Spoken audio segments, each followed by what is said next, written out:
미세먼지 전원 문자인가? 아, 디펜더가 지나가서 그런가 본데요. 안녕하세요, 로드테스트입니다. 오늘 랜드로버가 디펜더 130 모델을 출시하면서 시승 행사를 열었는데요. 지금 저희가 탄 모델은 D300입니다. 랜드로버의 트림 장명법은 진짜 단순하죠. D300은 300마력 디젤이란 뜻이고, 같이 출시한 P400은 400마력 페트롤, 가솔린 엔진이라는 뜻입니다. 그런데 지금 타면서 이 차가 가솔린인지 디젤인지 확인을 못하고 탔거든요. 계기판을 보고 최대 엔진 회전수가 5000까지밖에 안 되는구나를 보고 이제 디젤인 걸 알았을 정도로 부드럽네요. 직렬 6기통 3.0L 디젤 터보 엔진인데 굉장히 부드럽습니다. 정지 상태에서도 진동도 크게 올라오지 않는 것 같아요. 그리고 이렇게 힘을 쭉 뽑아보면 공차 중량이 굉장히 무겁기 때문에 조금 붕뜬 감은 있지만 어쨌든 300마력 그리고 66.3kgm에 이르는 최대 토크가 아주 꾸준하게 차를 밀어주는 느낌이 있습니다. 급가속을 하니까 이 디젤의 거친 소리가 확 올라오네요. 가속 페달을 깊게 밟고 싶지는 않은 차입니다.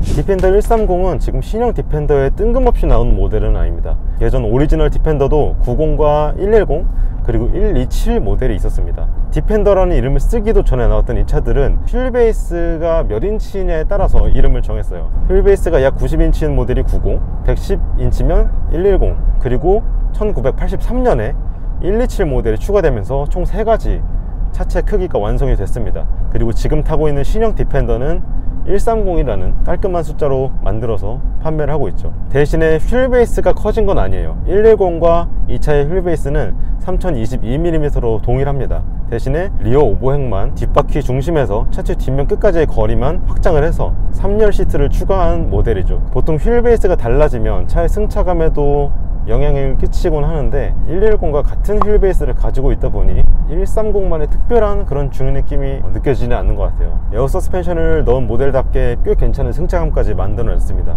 그런데 마냥 랜드로버의 에어 서스펜션이라고 해서 기대를 하신다면 조금은 실망하실 수 있을 것 같아요. 충격을 부들부들하게 흡수하는 그런 완전히 포근한 느낌이 든다기보다는 어느 정도의 노면 정보는 전달이 되면서 이 디펜더의 정체성을 계속해서 알려주고 있습니다. 사실 고속주행, 장거리 주행에 유리한 구조는 아니거든요. 굉장히 각진 디자인이기 때문에 지금 시속 100에서 110km로 달릴 때도 풍절음이 어느 정도 들리고요. 오늘 바람이 많이 불기도 하지만 100km 이상에서의 풍절음은 진짜 막을 수가 없는 것 같습니다.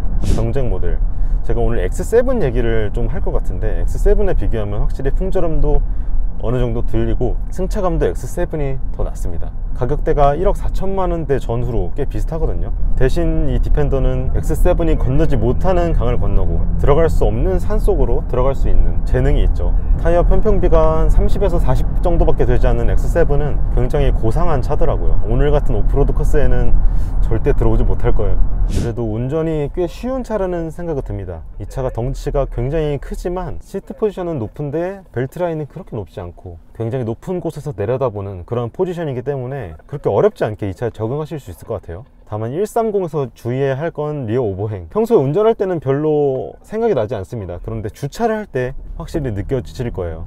다른 브랜드의 비슷한 가격대의 경쟁 차종이 X7이라면요, 랜드로버 안에서도 비슷한 가격대로 만날 수 있는 차가 하나 더 있습니다. 레인지로버 스포츠인데요, 디펜더만큼의 오프로드 능력은 없겠죠. 대신에 그 차는 승차감이 미쳤습니다. 개인적으로 승차감으로 순위를 매기자면 레인지로버 스포츠, 그 다음이 X7, 그 다음이 디펜더라는 생각이 들어요. 이런 오프로드 성능, 아이코닉한 디자인이 중요하지 않으시다면, 그리고 고급스러운 승차감과 실내 소재 같은 게 중요하시다면 레인지로버 스포츠를 고르셔도 아주 괜찮을 것 같아요. 디펜더 130은요 2열과 3열 공간에 더 신경을 쓴 모델입니다. 이 차는 8인승입니다 2열에 3인, 그리고 3열에도 3인이 탈 수 있도록 시트 구성을 해놨어요. 2열 시트에는 레버를 당겨서 앞으로 밀어내면 3열로 접근할 수 있는데, 사실 3열에 성인 3명이 탄다는 게 무리일 수 있거든요. 실제로 디펜더 130의 3열 시트는 가운데 부분은 조금 작습니다. 대신에 시야가 좋습니다. 2열 시트보다 3열 시트 바닥이 조금 더 높게 설정이 돼 있어서 답답하지 않도록 배려를 해놨고요. 그리고 3열 승객만을 위한 공조 시스템, 송풍구랑 온도 조절 장치가 3열 전용으로 따로 마련이 되어 있고요. 3열 천장에도 썬루프가 있기 때문에 답답함은 정말 느끼기 힘든 것 같아요. 3열 전용 공조 장치나 썬루프 이런 것들은 X7에서도 만나볼 수 있거든요. 대신에 3열 시트를 접었다가 펼 때 X7은 전동식이었다면 디펜더 130은 수동입니다. 그리고 X7은 6인승과 7인승 두 가지로 나옵니다. 2열 시트가 독립식이냐 벤츠식이냐 이렇게 해서 2명 또는 3명이 탈 수 있는데, 디펜더는 독립 시트 옵션은 없고요, 오직 8인승으로만 출시가 됩니다.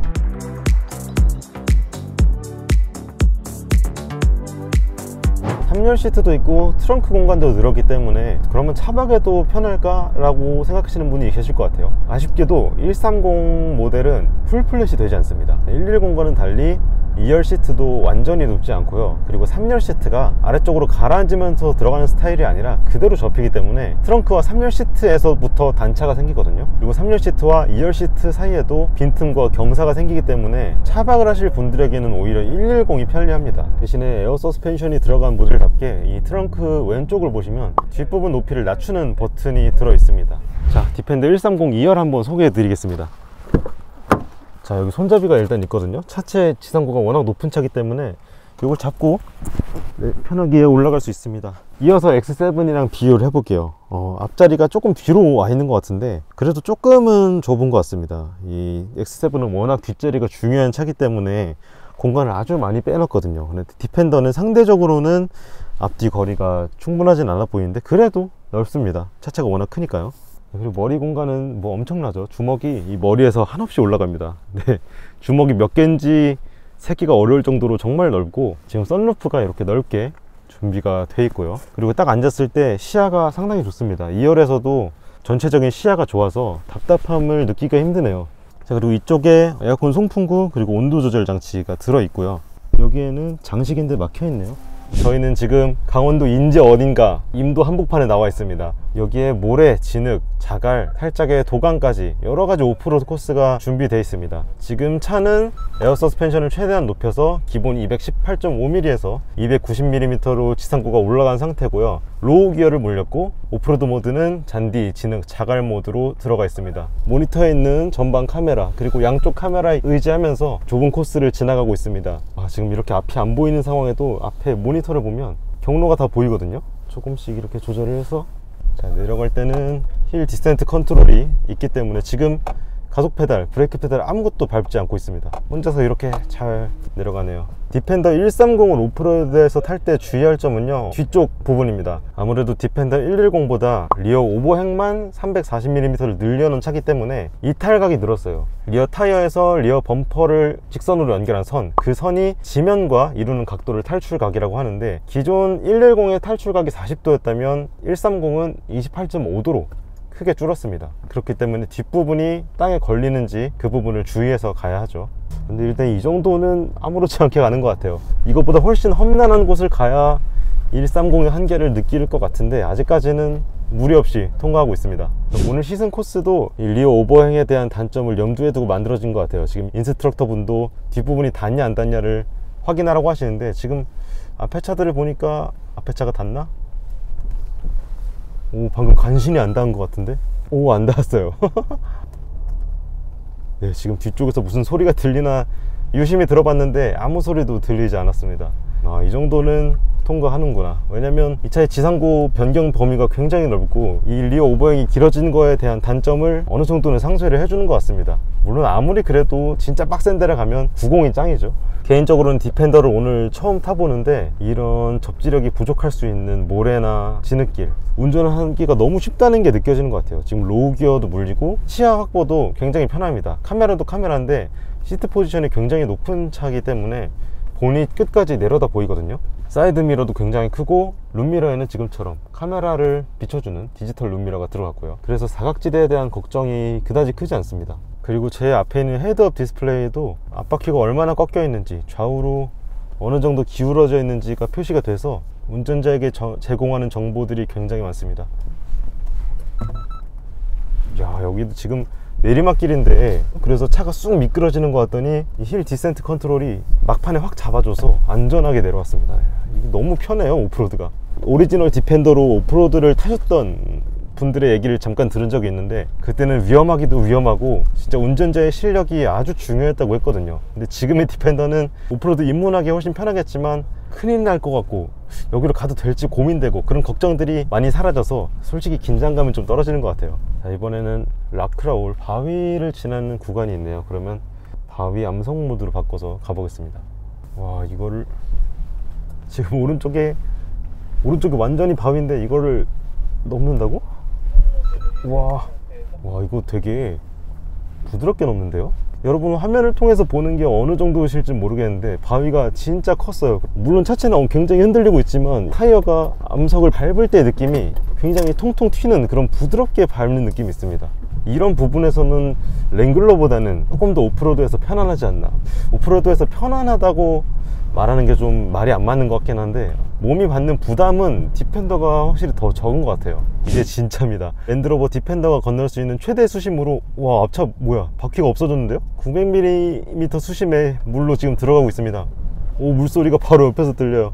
지금 옆에 웨이드 센싱 화면을 띄워놓고 있는데 물이 얼마나 차올랐는지 보여주고 있거든요. 최대 수심까지 완벽히 가진 않았어요. 근데 정말 그에 근접하게 도강 위험 경고까지 뜰 정도로 아주 깊은 물을 지나고 있습니다. 창문 열고 손 뻗으면 물이 닿을 것 같을 정도로 깊은 물이었고 이제 조금씩 빠져나오네요.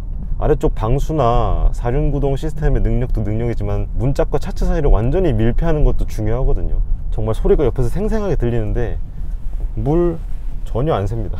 디펜더 130 아주 짧게 시승을 해봤습니다. 온로드에서 느낀 점은 그렇게 인상적이진 않았습니다. 워낙 110과 큰 차이가 없는 모델이고 뒤쪽만 늘어난 모델이라 주행 성능에서는 딱히 새로운 점을 여러분들에게 말씀드리긴 어려웠고, 오늘 간단한 오프로드를 타면서 늘어난 리어 오버행이 얼마나 방해가 되냐, 오프로드에 얼마나 어려움을 주냐 체크를 해봤는데 이 정도로는 조금 부족한 것 같아요. 오늘 아주 재밌는 코스, 어려운 코스를 만들어놨다고 들어서 기대를 했는데 130의 한계를 확인하려면 더 험한 곳을 가도 괜찮을 것 같다는 생각이 듭니다.